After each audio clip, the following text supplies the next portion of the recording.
Hi everyone, this is Raj. I want to thank you for taking time out of your day to join us on this Banners Broker.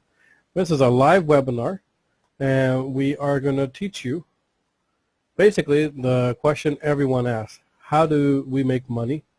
How are we able to make enough money that we're actually to pay out our publishers the kind of money we do?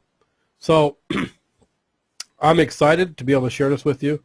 We have first time we're showing this publicly, so we're excited. It went well, and we did it in Ottawa. It went well on our leadership webinar.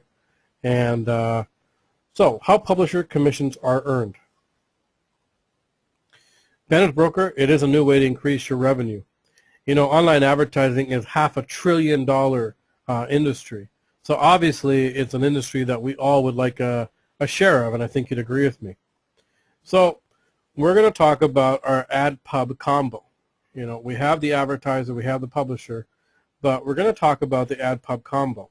When you purchase an ad pub combo, you receive banner impressions for you to advertise your products and services. So this is for personal use. You also receive advertising inventory across all our publishing sites. And this is how you generate revenue. So whether you are a publisher, whether you have your publishing site, or whether you're using one of our publisher site, basically